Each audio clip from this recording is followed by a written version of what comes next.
Well, it's lovely to see everybody here today, and so welcome, and a special welcome, of course, to our guest speaker, Dr. Rana Dajani, who's from the Hashemite University in Jordan. Rana's been with us now for 5 weeks on sabbatical, visiting St. Edmund's College and the Faraday Institute, which is part of St. Edmund's College. And it's been wonderful to have Rana here in a number of discussions, and she's been extremely active, interacting with various people here in the university, and has really made wonderful use of her time. So it's been great to have these interactions. So Rana's the Associate Professor of Molecular Biology, I guess is her field really, in Jordan. She's extremely involved also not only in research and teaching, but also in ethical considerations. She's been serving on the ethical committee in Jordan that assesses the use of stem cells in that part of the world. Also involved in the public understanding of science and the public understanding of science and religion. And last not but least, I wanted to mention this wonderful project that Rana has started called the We Love Reading Initiative, which is now spread around the world, as we were hearing, which is really to help young people to really enjoy reading and get engaged with reading, which is really a fantastic initiative, which has really taken off. Rana's also published a number of papers. So you might, those of you who read Nature will notice them from time to time, articles about science in the Arab world in particular, and helping us all to understand that part of the world better and its engagement with science and some of the challenges of doing science there, and so on. So it's great that Rana's here today to speak for us, and she's actually going to speak to a topic upon which she's currently doing her research and her sabbatical. That's about the whole issue of creation evolution in the Muslim world, and so her title today is Islam and Evolution, Is There a Controversy? And so over to you, Rana. We will have questions and answers, of course, after the talk. So thank you. Thank you very much. I like to begin my talks with saying peace be upon you, which is assalamu alaikum in Arabic. So peace be upon you all. And I want to thank the Faraday Institute and the University of Cambridge for inviting me to be here, Dennis and everybody at the Institute. It's been a pleasure and it's been an honor. I've learned a lot, I've explored a lot, and I've shared a lot. And I expect to do the same within this lecture and even afterwards. And this would be only the beginning of a journey of interaction with people here. Actually, I had planned to come to Cambridge 25 years ago. It took 25 years for me to get here. In 1990, I was accepted as a graduate student in the molecular biology department. However, I couldn't come because I didn't have enough money to pay the tuition. And there was no internet at that time, so there's no place to search. And if you're going to send a letter, you'd have to wait for months for it to come back. So I became a school teacher, and later on did my PhD. And here I am back in Cambridge as an associate visiting professor. And so if we put dreams and aims, we ultimately reach them, although maybe not the way we planned to in the beginning. I actually, I'm here, as Dennis mentioned. I like to say that I wear many scarves, not many hats. I wear many scarves. So first and foremost, I'm proud to say that I'm a mother of 4. I think that's my first scarf that I put on. I'm a scientist and I'm an educator, and in that capacity I'm going to talk to you today. But I'm also a social entrepreneur and a feminist of some sort that I'll touch upon at the end of my lecture. And I'm actually here to share with you my narrative, my perspective, and my story dealing with the issue of evolution.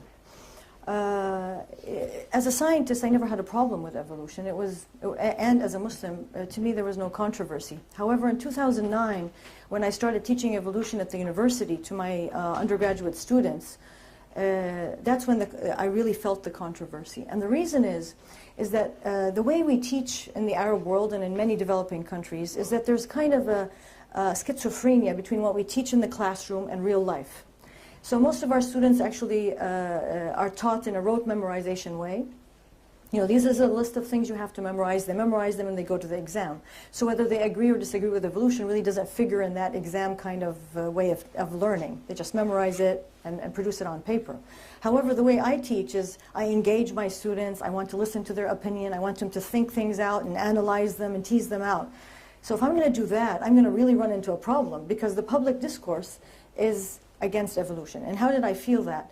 Well, as soon as I went into the classroom in front of my students, Later they told me, of course, I didn't know this at the beginning, but they all were thinking that this professor is coming and she's going to teach us blasphemy. That was it.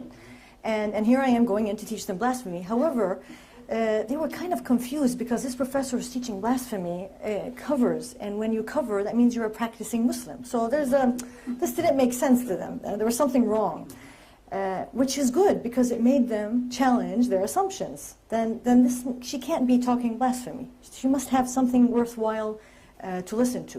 And I think that's what opened the door for many of them to keep an open mind. And that's why I had to grapple to understand what were their challenges in this issue, and to help them and help me so that we could reach a place where we can all work together to really understand science and understand evolution. And therefore, the first thing that I wanted to establish with them, that we had a common ground together to talk about, to really explore.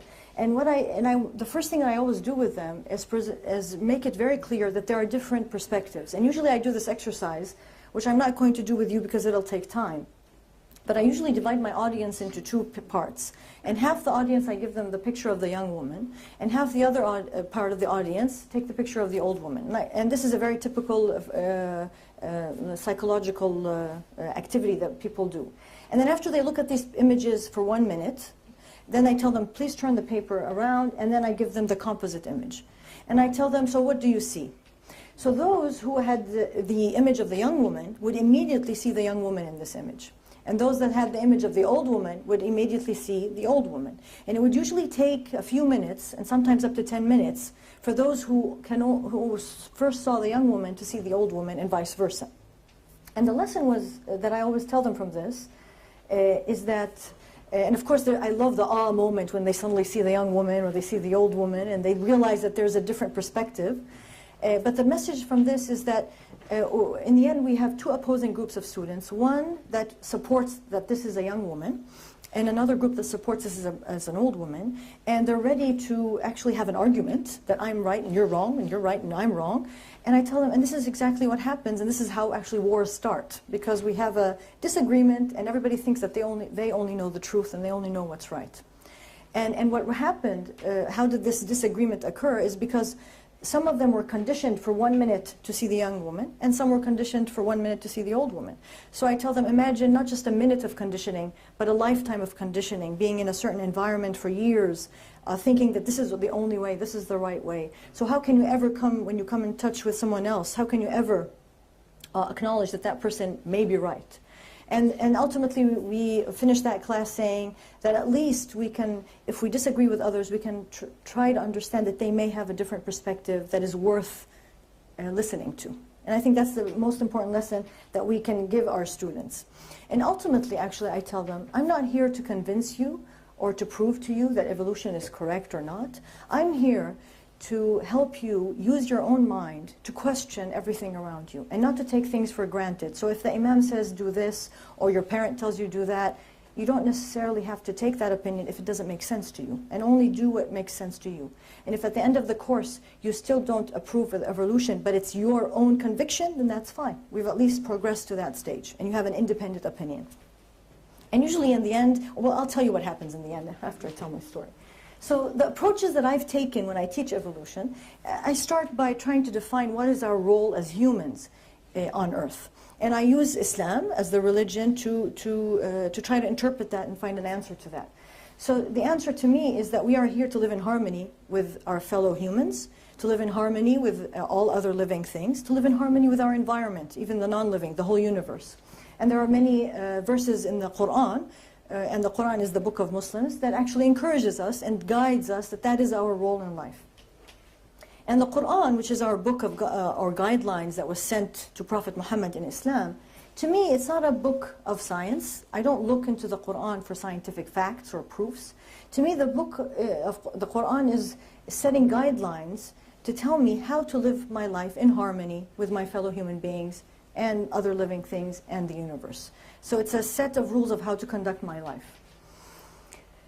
And part of that guideline, how to conduct my life, is that I am encouraged by the Quran, by Islam, to actually seek knowledge, to look around me, to seek the truth, to make observations, and then from the observations to try to create explanations or come up with explanations, and then try to test these. And there are many verses that actually encourage us to do that. To me, as a scientist, I see in these verses the scientific method, where observation, and then you think of that observation, you try to come up with an explanation, which is the hypothesis, you test it, and if it works, okay, it may become a theory. If it doesn't, you have to go back, make more observations, try to think up of new explanations, and come up with, and test them, and so on. So to me, in the Quran, in the guidelines of how to conduct my life, the scientific method is actually spelt out. And that's how I understand religion as a guide for me as a scientist. And therefore, throughout, not just Islam, but throughout many religions and all humanity, we have been granted a brain to use it, to think, to observe, to question. And so part of the guidelines of Islam is that a scholar who is seeking the truth and makes a correct, let's say, explanation or a correct theory, he gets 2 rewards. And if you're seeking the truth and you make a mistake, you still get a reward.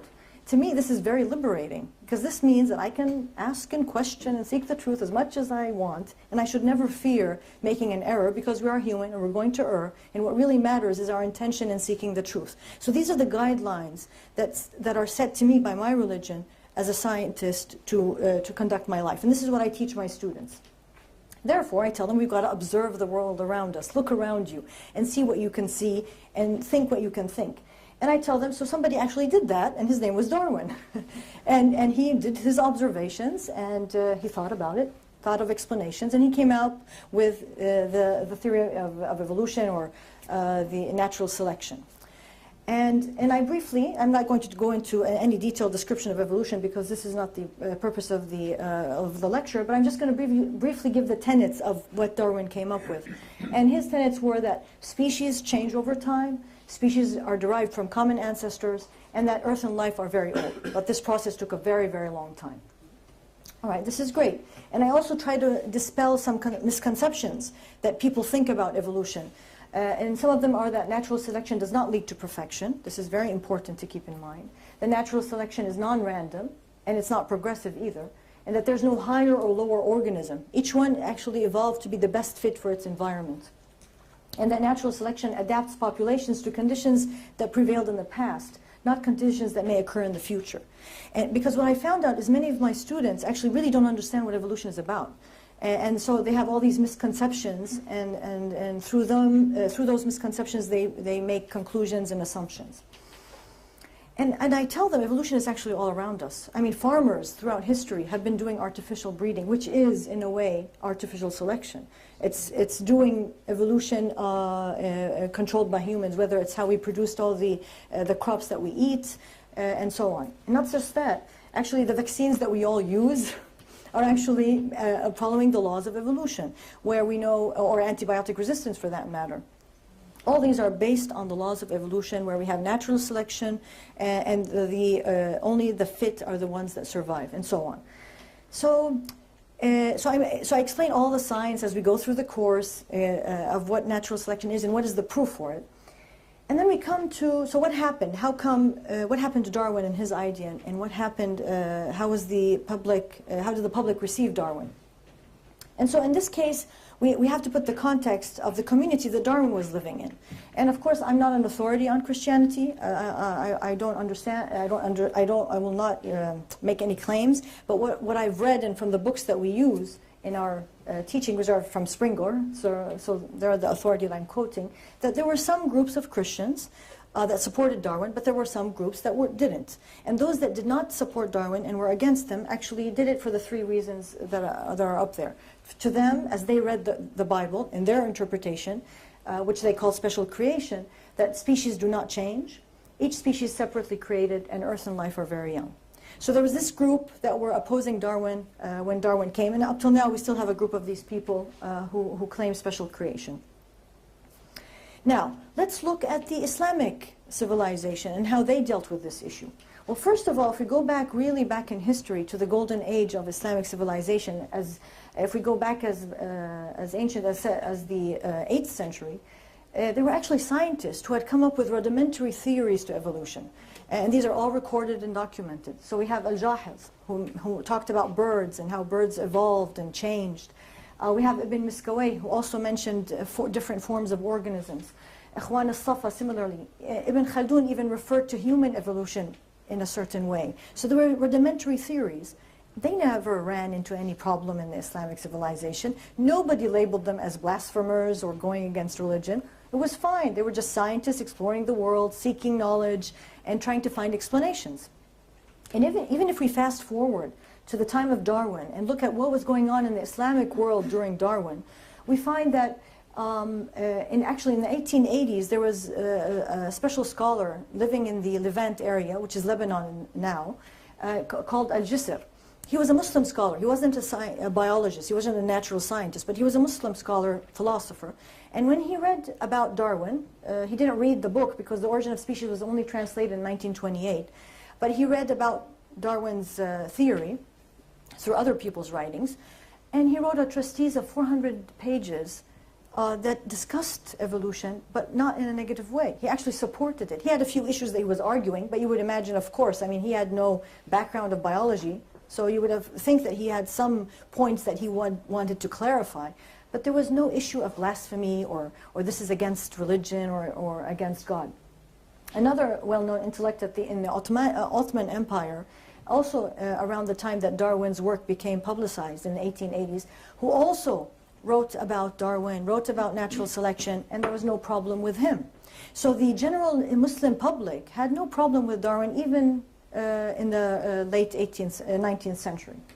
However, if there was a poll that was done in the early 21st century, this was published in Science, and many Muslim countries were polled to ask them whether they accepted or didn't accept evolution. And actually, the green is the ones that could not possibly accept evolution. And as you can see, it's pretty high, like in Pakistan, Malaysia, over 50%, maybe only Kazakhstan, because they were very secular to start with, because they were under the Soviet Empire. But those that had religion, even Turkey, you could see it's over 50%, they do not accept evolution. So where did this come from? Where did this negativity, this unacceptance, this controversy come from? When we look at the history, there was no real controversy when there was an Islamic civilization, when people really understood their religion. So that was my task of trying to unravel this and try to understand it, not just for my sake, but for the sake of my students and for the sake of youth all around the Islamic world. So what's going to follow now are actually my personal opinions. I'm not a historian, I'm not a philosopher, I'm not a sociologist, but these are my personal opinions, my perspective from living in the country and meeting people and talking to them, trying to tease out where did this all come from. So first, I think these are some of the reasons that I put forward. One is the lack of qualified natural scientists in the Muslim world since Darwin's theory was presented. So at the end of the Ottoman Empire, there was a lot of corruption. There was less and less educational, let's say, systems around. There was no real science going around. So we didn't have natural scientists to really understand what it's all about, to counter any attempt at saying that evolution is against religion. Education was restricted to the elite. There were educated people in the early 20th century, but it was limited to an elite population who had money, who were of a socio-economic status, but not the general public. Now, there was also ongoing at the same time a controversy within Christianity itself. I mean, there's records of a huge debate that happened at the American University of Beirut at the end of the 19th century, where the American University of Beirut was actually a missionary college when it was first established. And so they were all Christians, and they had a new professor, I can't remember his name, who had come from Harvard and was giving a lecture about evolution, about Darwin. And as soon as he was done with his lecture, he was pro-Darwin, of course, he was asked to resign from the college because of his views that were pro-evolution. And he actually resigned and had to leave the college. So this controversy within Christianity did not go without being noticed by the Islamic world that something isn't right here, something is wrong and uneasy, especially they didn't have scientists to really understand what was going on. And slowly, I think, with colonialism and the exploitation of Africa and the concept of social Darwinism that started circling around, people taking advantage of Darwin's theory, that colonialism, imperialism, atheism, materialism, racism, all these words and terminologies became associated with Darwin for the public who were not very educated. So that was easy because they were being colonized. So it's easy to relate one to the other, and especially with colonizers using social Darwinism as a way to verify their colonization. You can see what happened in an ignorant population. Also, the Muslim scholars then who started adopting this attitude towards Darwin had good support from the Christian creationists, who already had built arguments against Darwin. So there was something easy to grab and use against anybody who advocated otherwise, which they still do today, using those that are probably more in the US. And also we must not forget that always there's politics involved, and political groups who take advantage of religious groups to propagate their own agenda. And I'm sure that played a big role at different stages during the 20th century. And why did this continue? So colonialism ended right at the middle of the 1950s, 60s. That was gone. So how come this myth or this apparent contradiction between Islam and evolution remained? I think these are additional points. So one is language and terminology. So these people take, from the West, they take a poll or a survey and they send it to a Muslim country, an Arab country, asking in the questionnaire, are you a creationist, right? So for a Muslim, when you ask the question, are you a creationist, and you translate that into Arabic, it means, do you believe in God? Do you believe there's a creator? And everybody say, yes, of course, right? But when you say creationist in the English or in the Western context, it means that you believe there's no evolution, everything was created spontaneously. So I think many of these surveys may not be really reflecting of the actual stand of many, many people because of this mix-up in terminology. So this is very important. Another thing is the misinterpretation of religious texts. So many people who take a stand against evolution actually use the Quran and texts from the Quran to support the notion that creation was spontaneous. And I think the interpretations they use and the terminology they use to support that is actually can be misinterpreted and can be reinterpreted again in the light of new knowledge and new science that we have. Add to all of that is that after we finished with colonialism, we had dictatorships in place. Therefore, we had a lack of freedom within the Muslim world. We still do in many, many countries. And this lack of freedom stops us from questioning, seeking the truth, and asking questions. No dictator wants his population to start asking questions, even if it starts with science, because it's going to end up asking about him. So we don't want any questions. So in that lack of freedom, everybody suffered accordingly. And also lack of understanding of Islam, because as I told you in the beginning, Islam asks us to seek knowledge, to question. We apparently don't understand our religion very well. And therefore there's a big, let's say, gap between Islam and Muslims. You know, they're very different, unfortunately. So, all right, so I analyzed why there's an apparent controversy between evolution and Islam. But what are we going to do? To me, that's the important thing. We can talk about why, but what really matters to me as an educator, and somebody who's standing in front of a classroom every day, how can I help my youth? And how can I help them to start thinking outside the box? So I adopt multiple approaches, and I'm going to go through them briefly. So the first approach, which deals with theology, I emphasize the fact that I mentioned earlier, that the Quran is not a book of science. I'm not going to look in the Quran to see how evolution happened. I'm not going to look in the Quran to see how humans evolved, okay? Because I don't use it for that purpose. It's there for me to give me guidelines just how to live my life with my fellow human beings. And I make this very clear to my students, because you'll never ever find everything, and so you're just putting yourself in a circle. The second thing that I emphasize is that even if you want to go, because they'll always drag me and give me a verse and say, no, look, this means this way. So if we have to go there, which sometimes you have to, just so that you're on an equal ground and you're not denying everything, because then they'll tell me I'm just closing my eyes to the truth. I'll say, okay, let's bring those verses. Let's have a discussion.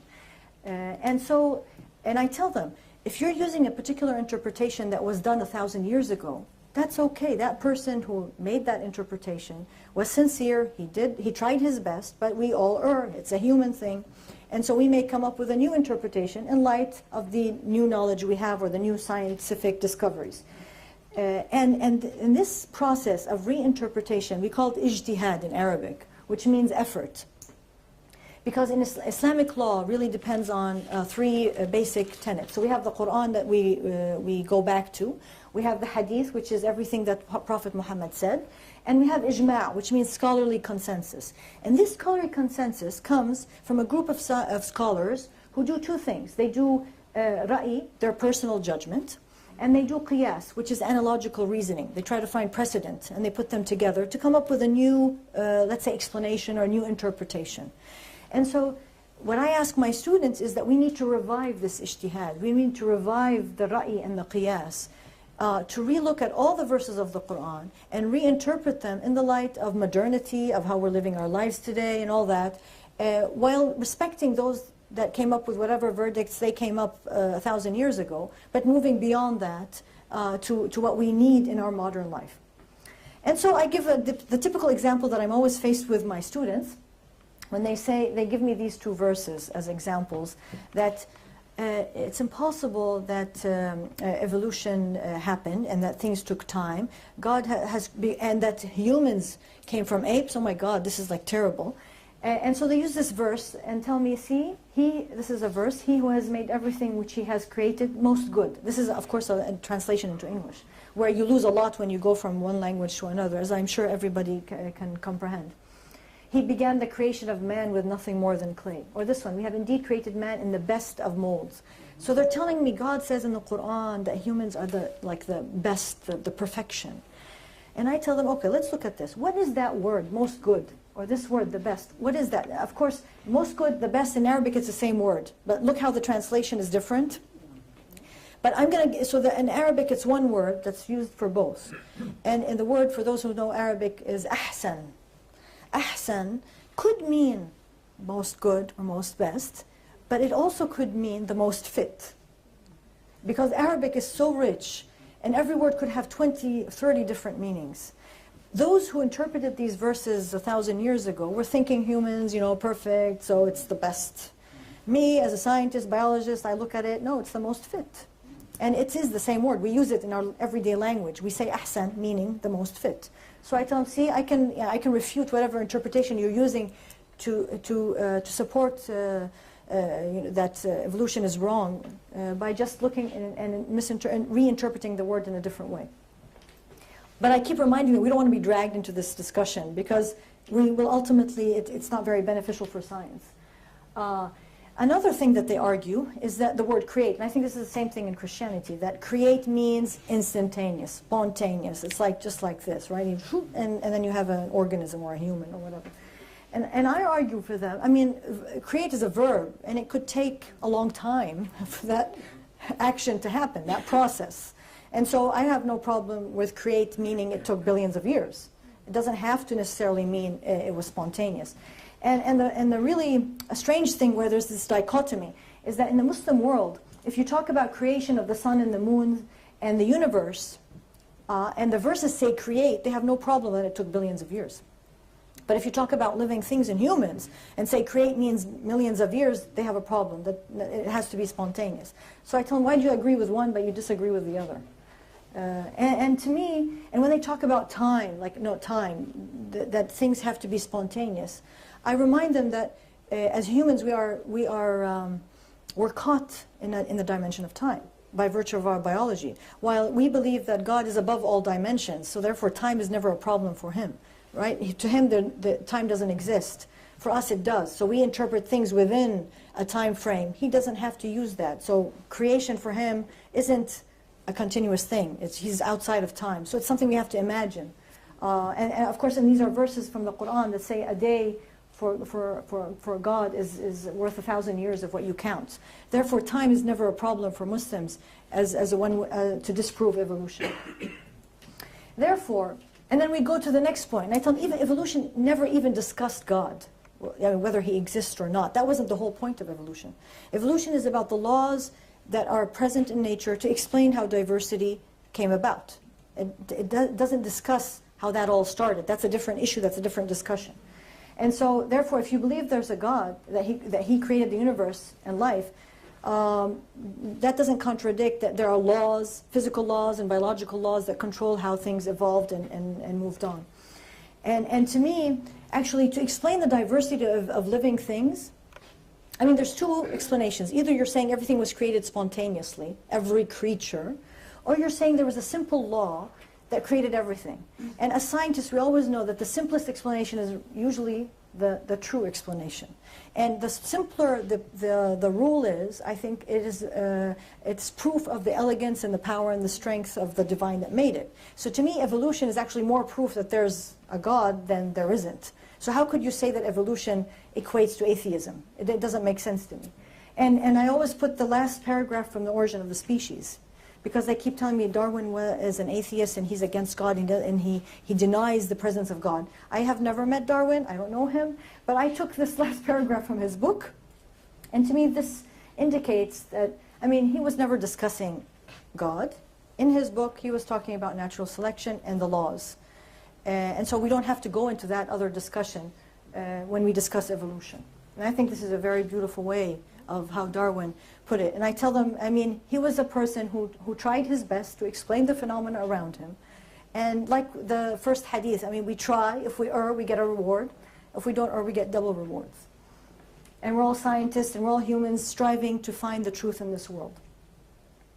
So this is the theological approach. The other approach I also adopt is the human fallibility. So, like I said, by the middle of the course, my students are okay with evolution. All right, we'll go with it. Natural selection, all living organisms. But when we reach human beings, oh, no, there we draw a red line.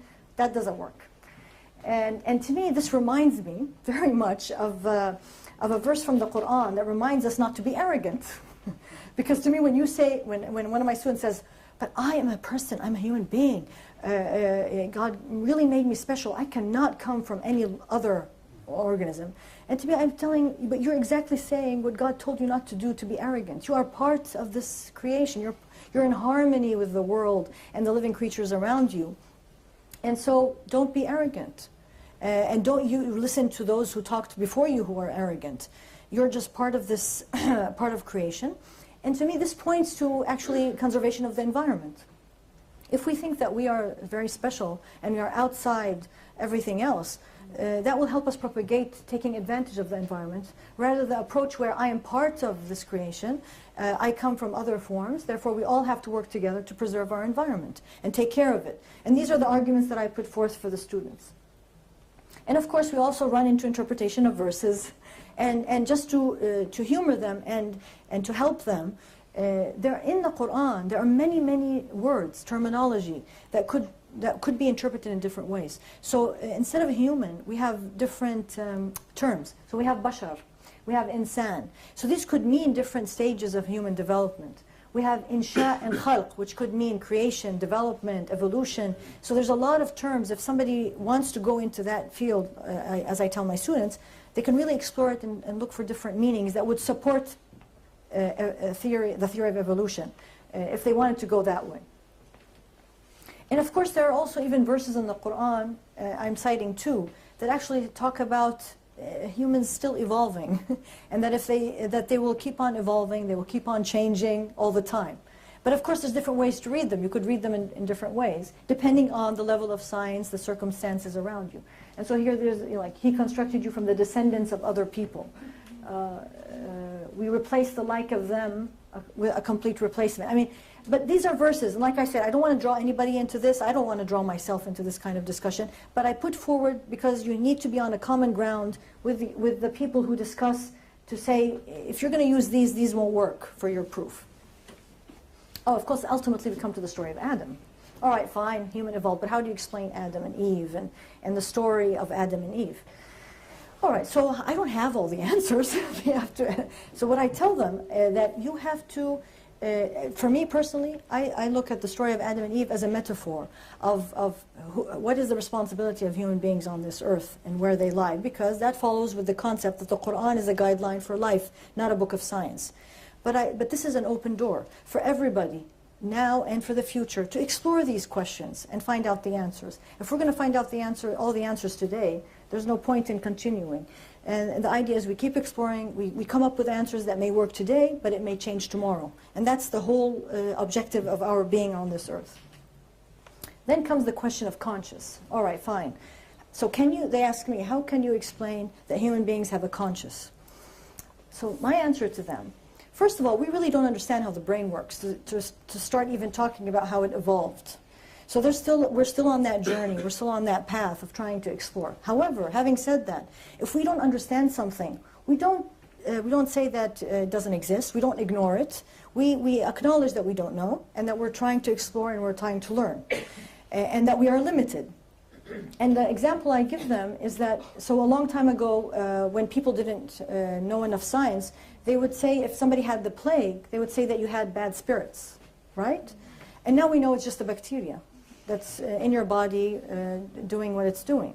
So similarly, I tell them, if we don't understand the brain or how conscious evolved, that doesn't mean that it's something beyond our understanding. It just could be that there's a scientific explanation we haven't reached up till now, and to think along those lines.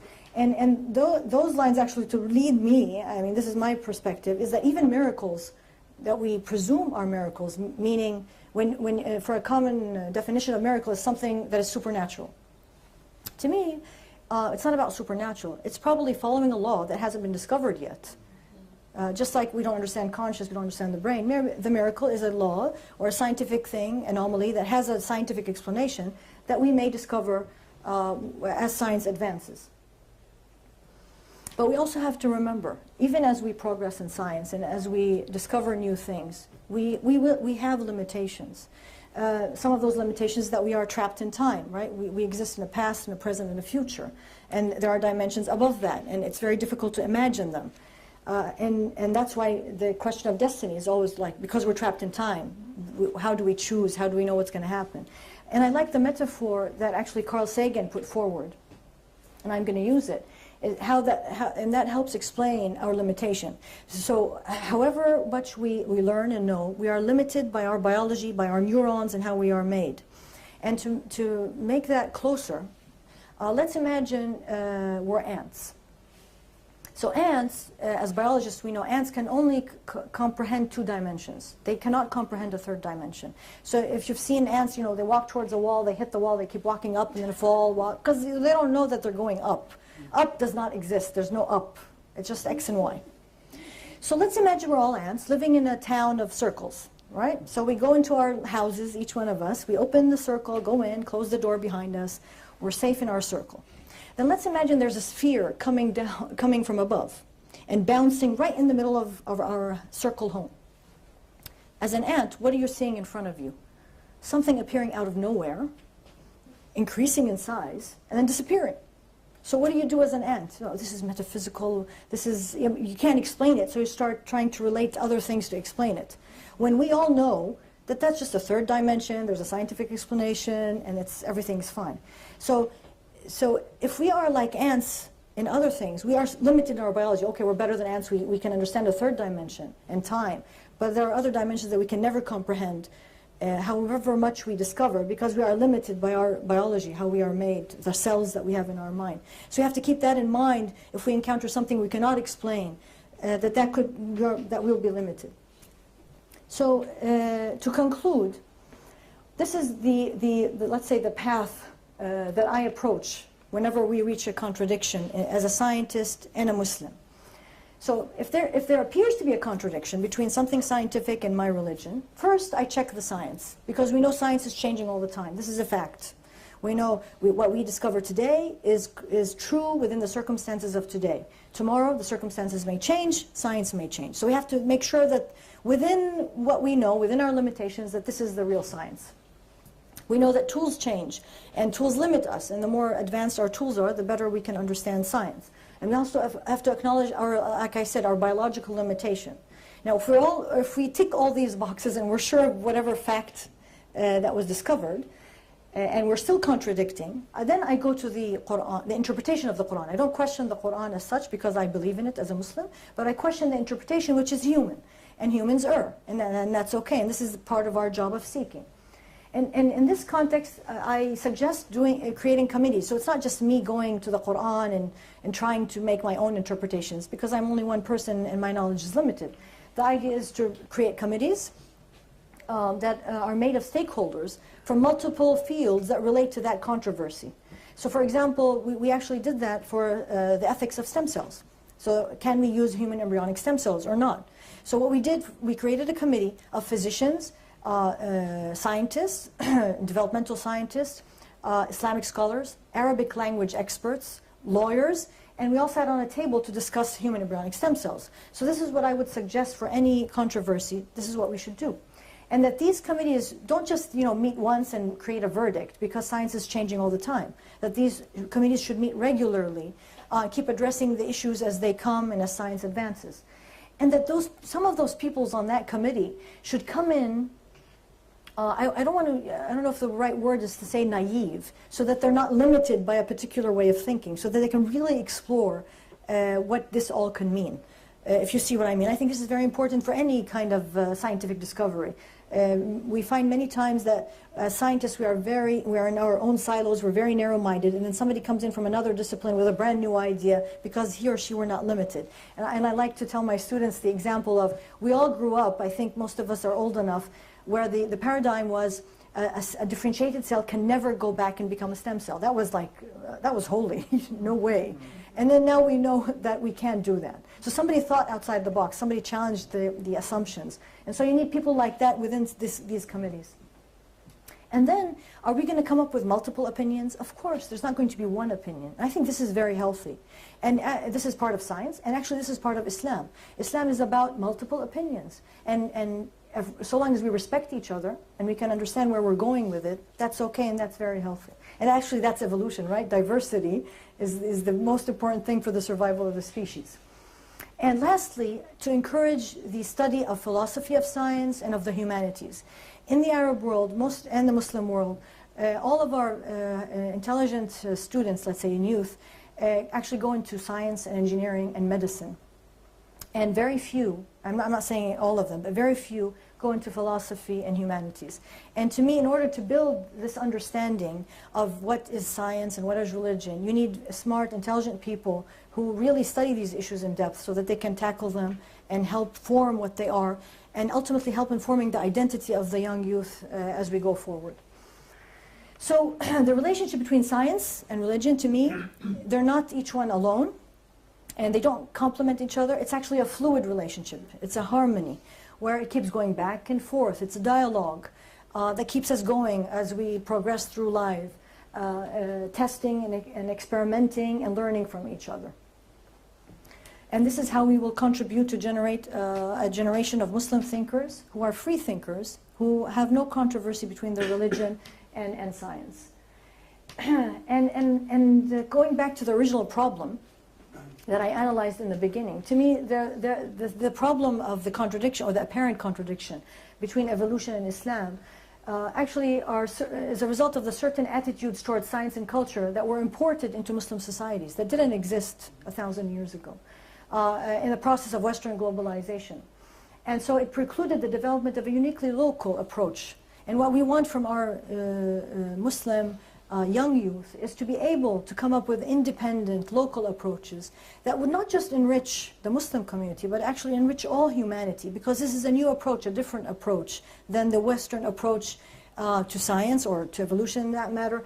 And here this encourages us to look at other issues that may have the same definition. A problem that we imported as Muslims and adopted it and resulted in our, let's say, impediment or lack of development. And here I like to mention, just as an example, the educational systems that are existing today and women's issues, especially as they exist today, whether in the Arab world or internationally all over the world.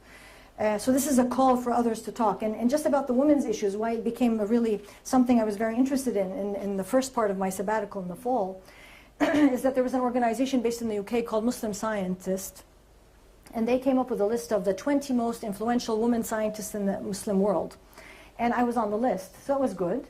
And then they emailed me, and so I went to look, so what is it? So they gave a term for every woman. So there was the cardiologist, the mathematician, And so I was looking, okay, so what am I, right? I hope I'm like, I was looking for something that describes what I do. And I found out that they had called me the Islamic feminist. And I said, oh my God. Because when they said feminist, I alienated all the Islamic world. And when they said Islamic, I alienated all the Western world. So I ended up with nothing. And I emailed them, and I said, could you please change this? You put educator, put change maker, put anything, but not this one. And they said, no, this is you. So to me, it became a crusade, a kind of pilgrimage, to redefine what that means in the context of my local interpretation, rather than adopting a Western interpretation of what that means. And I'm kind of on that pilgrimage now, and I spend a lot of my time in Cambridge, other than exploring Islam and evolution, but actually exploring the women's issue. And that's when I knew about the book that came out of Cambridge, actually, which is about the meaning of success, which I thought was really, really interesting. Because and I don't know if you've read the book, it was produced by Cambridge, and it interviewed many women from Cambridge, from administration to academics, and it really showed that there are different definitions of what success means. It doesn't necessarily have to be one kind of success that is being promoted around the world. But that a woman could find her definition of success and what makes her feel comfortable. But that's another talk for another time. And lastly, I hope that we will, all this and all together, we can all help each other as humans to find the compass, to guide us, to find the right path, and to keep seeking the truth. Thank you very much.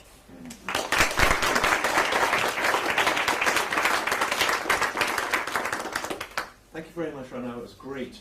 Just before we go to Q&A, because I'm going to say it now, because otherwise I'm going to forget, I was asked to say there is a sign-up sheet at the back for those who have to slip away now or later on. For those who might like a news feed, doesn't come very often, a newsletter once a month, about what the Faraday Institute does. But it gives the events coming up, news about some of our past events.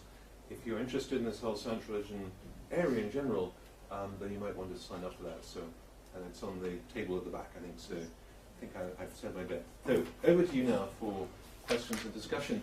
If you wouldn't mind waiting, put your hand up and then just wait till the microphone comes around so we can pick up the question clearly as we're recording this, as you can see. Over to you for questions and discussion. Okay, we have a question right in the front. Just to give you some exercise. Thank you very much. I must say, I think I'm a Catholic Dominican, by the way. I agree with everything you said, virtually, almost everything. And as I said before, I spoke to you. Averroes, the great Arabic philosopher of the 12th century, he had this view that if you can't get consensus about the Quran, the holy scholars, then it's going to be very hard to find anyone who's misinterpreting it. I think consensus must be the great issue, that if you have a long period of consensus, certain parts become less important than other parts. And I imagine that it will turn out that the Quran will be seen to be quite consistent with evolution the way that the Christian Bible is, if you can take the consensus over many different scholars. So I'd like to congratulate you for a most brilliant performance. Thank you. I'm very, very convinced what you said is good. Thank you. That sounded like a comment more than a question, didn't it? Eric, please. Yeah, Robert, the next thing. Oh, okay, we'll address that.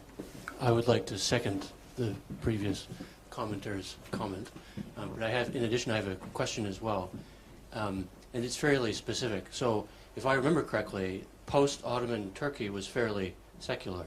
Kemal Ataturk wasn't a big fan of Islam, I think. When today it's a bit, for Westerners, even hard to imagine.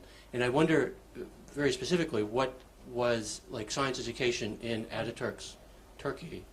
Was that something that differed than the science education that's going on right now in parts of the Arab world?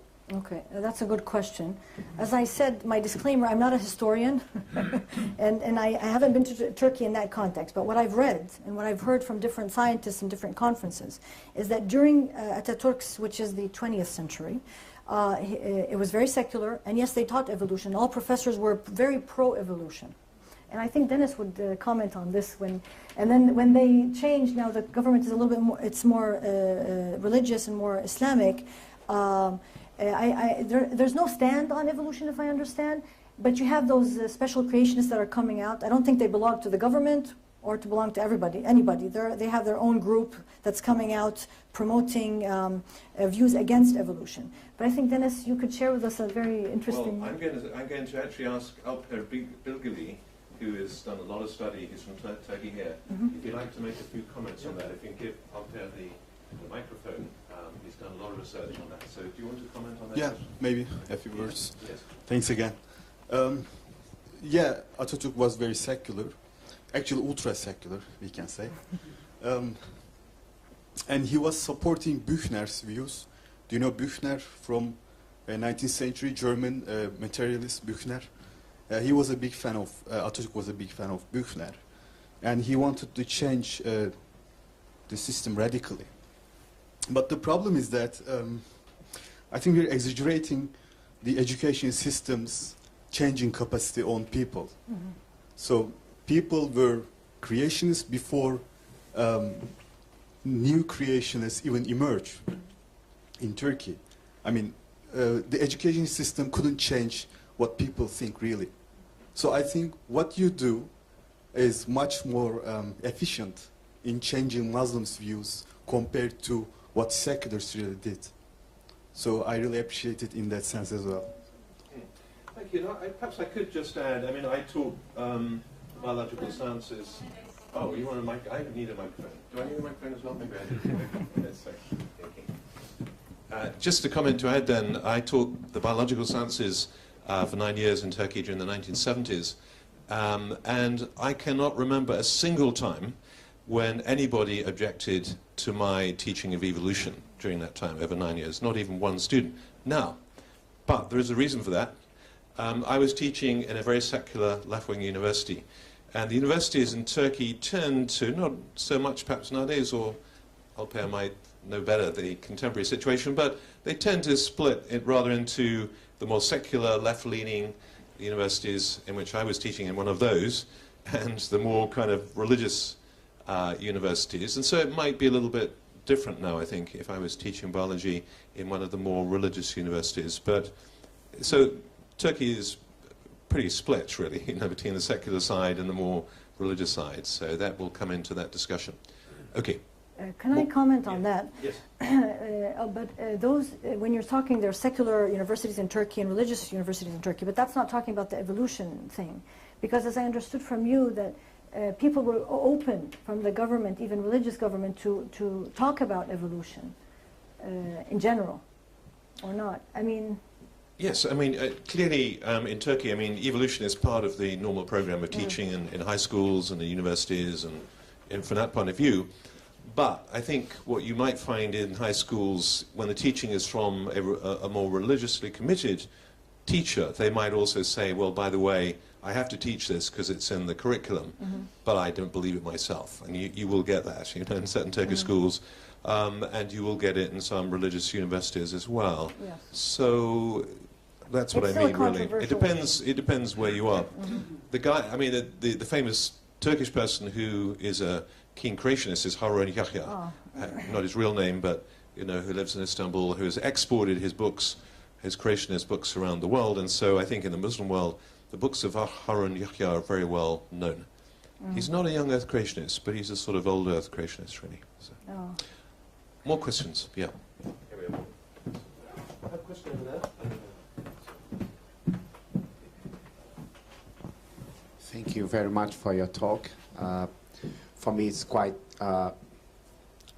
insightful to understand this ratio of Islam and evolution. I would like to comment and ask you about the term that you've been phrased as creationist. It's quite a contentious term. I wonder whether, because from your approach you say, I might have understood it wrongly, but it seems that let's not coin the term creationist, but it's evolutionist. Is there a way of, in dealing with your students or dealing in the society that's primarily religious, bring the term creationist, not as early creationist or design, intelligent design? Is there a way to bring a more positive term in terms of, yes, for instance, doesn't mean if you believe in evolution, if you follow the scientific understanding of diversity, doesn't mean that you're not creationist. Doesn't make sense. It seems that there is a danger of still keeping the polarization. You are either creationist or evolutionist. And I see this as problematic in a society that wants to integrate. Mm-hmm. So we don't use the term creationists in the Arab world. I speak for the Arab world because I'm taking the translation. That does not exist as a term, as for a group of people. We all believe that there is a creator. And if that means creationist, then we are all creationists. But we don't want to introduce a whole new terminology and a whole new group to create a whole new problem, because we would be adopting that the Western whatever model and imposing it on our own local structure, and thereby, rather than resolving issues, actually creating more trouble, because you're creating a new terminology. So we don't argue that way. We just say we are Muslims, we believe that there's a creator, and we are trying to understand how did the creator how did he manifest, or how did living organisms come to be? And so we're using those terms of explaining rather than giving, let's say, labels, because that labels are misused, misinterpreted, and mistranslated. Thank you. Yes. Question over there. Do you have a problem or a difficulty with large numbers of imams and other religious leaders putting forward a very different position from your own? And if you do, how do you deal with that kind of interaction with society? Very good question. So, in general, if we're talking on a one-to-one with many of the imams, or and let's say the religious scholars that actually teach at the university, many of them actually don't have no problem with evolution, right? Now, where does the problem? Because the public discourse has this feeling that evolution is blasphemy. Like I said, for the reasons I mentioned before. The imam very smartly doesn't want to confront the public, because if you confront them, you're creating a problem and a strife and a war that really doesn't help anybody. So what they do, and their advice to me and all of us, is to go about it like I do. Let's have a common ground. Let's have a discussion. Let's talk about this. Let's see where the problem lies. And then they go. But it's not about, raising like, we are pro-evolution, everybody else is wrong, because that's not going to work. So that's what they do. Now, there are some imams that are against evolution. Yes, there are. However, I am sure if we were able to sit with them on this kind of the way I present it, we could reach a conclusion where we have no problem. But these dialogues have to be introduced. And like I said, because of the dictatorships and lack of freedom and lack of all this, people are not used to introducing dialogues and debates and talking about things. But if we can, and that's what we're starting to do, creating debate and all that, I think we can resolve those issues quite easily, especially when we bring proof that there are scholars who had actually addressed evolution, addressed Darwin, had no problem with him. Thank you. No questions? No, okay. Rob has one more, and then I have a question too. Sorry, thanks for letting me ask a second one. Right, so it's interesting to look at some of the new atheists, and I'm thinking specifically of a name who's not very popular, to say the least, in the Muslim world, but Hirsi Ali, the former Dutch MP, right, who now lives in the U.S. Mm-hmm. She's Somali originally, and it's interesting in her case because she's not, in some of her books, she's actually not anti-religious per se, but she is anti-Islam.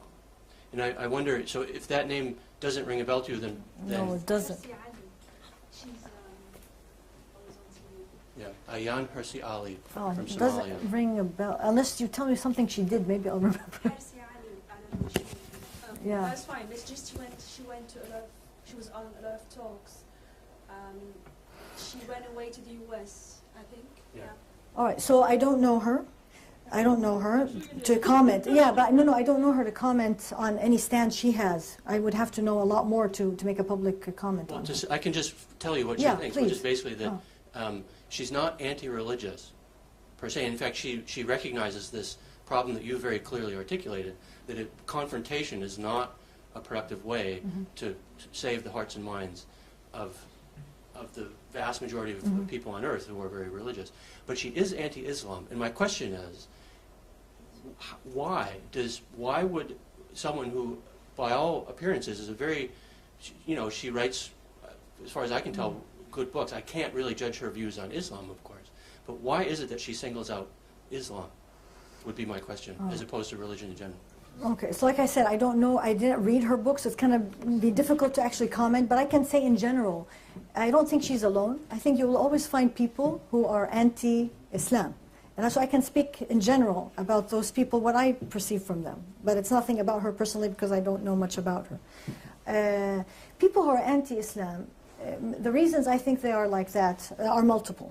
One is they use the Muslims as an example of what Islam is. And Muslims are not the best, I mean, not in all cases are they the best example to what Islam is, you know. And I think this is in every religion. You cannot blame a religion for the people because the people are human, they're going to err. So she may be against Islam because she's taking the people as an example.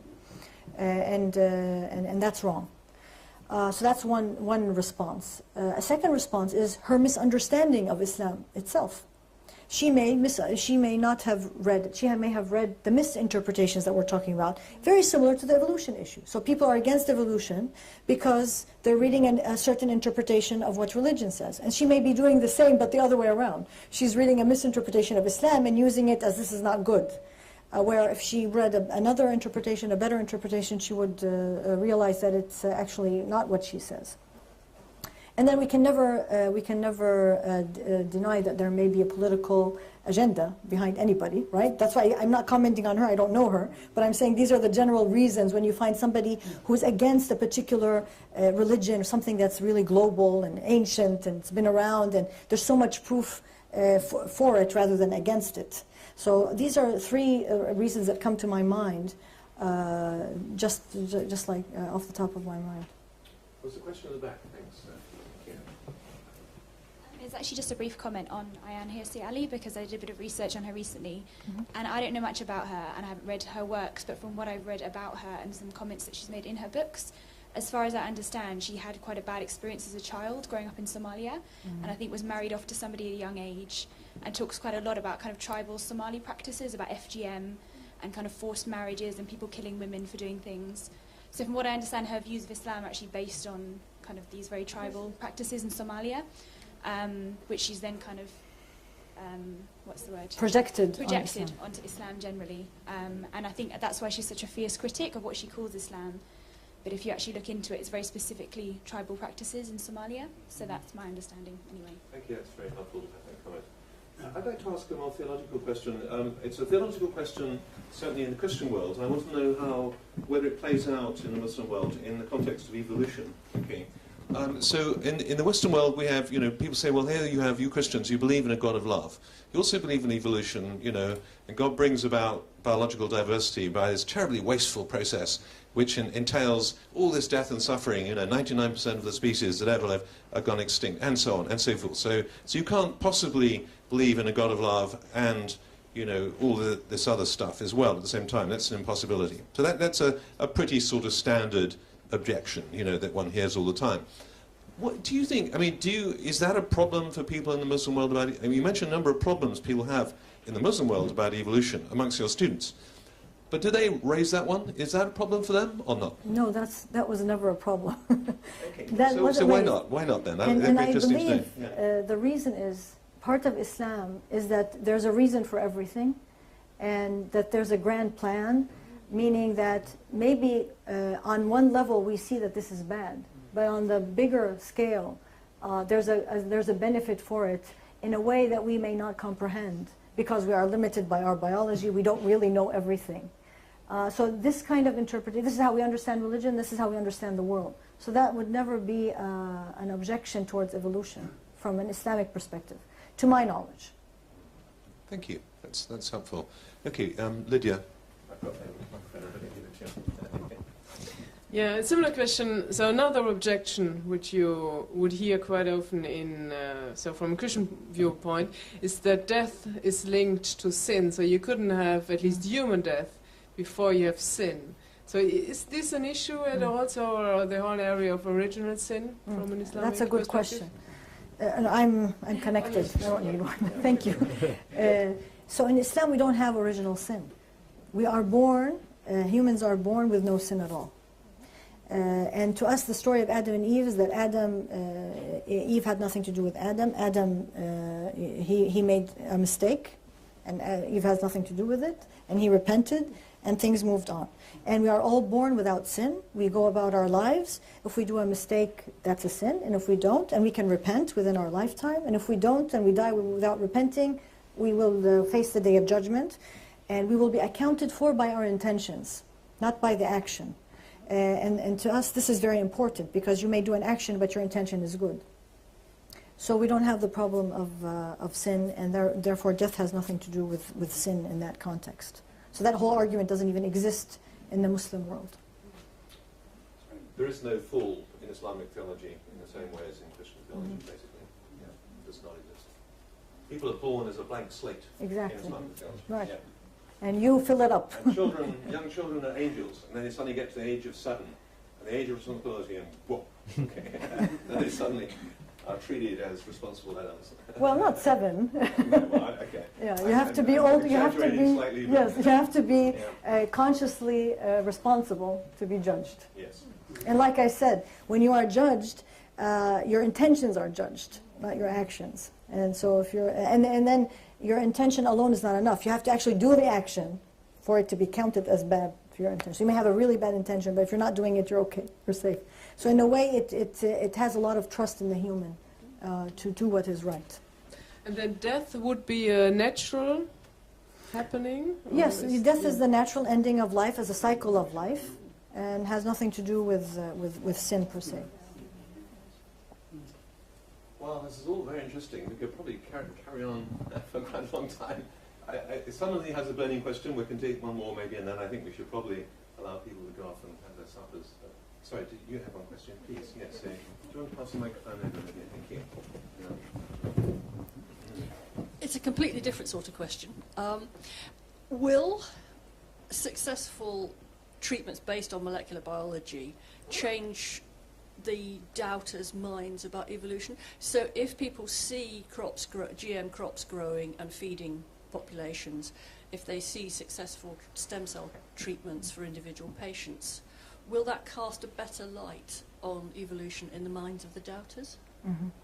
All right, good question. So such issues, like I said, should be dealt in by groups of people who are coming from all the stakeholders for that topic, whether it's GM or it's therapy or medicine and so on. And I don't think the issue of evolution actually figures in that argument. It's talking that there's this product, it's a therapy, it's a crop or whatever. Can we use it or can't we? Within the ethical boundaries and guidelines of the Quran. Now we're not talking science and controversy with science, we're talking about ethical guidelines. And in that sense we go back to the Quran, because I said the Quran is how to guide my life to live with fellow human beings. And one of the concepts of Islam is that it always looks at humanity as a community, as a society, not as individuals. So maybe there's a good therapy for one person, but the bad effect will be on other people. And therefore it would be ruled against, because we look at the public benefit rather than the individual's benefit. And I think that's one of the rules that actually guides what is accepted and what is not accepted in Islam. But as I said, each issue should be argued and discussed, and has nothing to do with evolution per se. And actually, ultimately, at the end of the day, I mean, I never told you what happened with my students, right, at the end of the day. At the end of the day, it really doesn't matter whether the students or the youth or the public population really believes, as we use this word, or not in evolution. Because, you know, they're drinking, eating, sleeping, doing their work, they're using vaccines, they're doing stem cell therapy, and this actual belief or not really doesn't matter whether we resolve that issue. But what matters to me at the end of the day is that these students now are thinking independently and have their own opinion. And they are free to reach whatever opinion they want, and I respect that. And I think that's the true success that we want everybody to open. Because we're always going to have different opinions. Science is not always going to be right? And this is about an ongoing process. And usually at the end of the class, at the end of the year, all my students are feeling very proud of themselves, that they are independent thinkers, that they can hold an argument, that they can debate. And I think that's what we want in the end. And if most people in the world can do that, then I think we'll be in a better place, all of us together, as human beings on this earth. Thank you, Rana. That's a very good note on which to finish. And thank you again, Rana, very much. Thank you.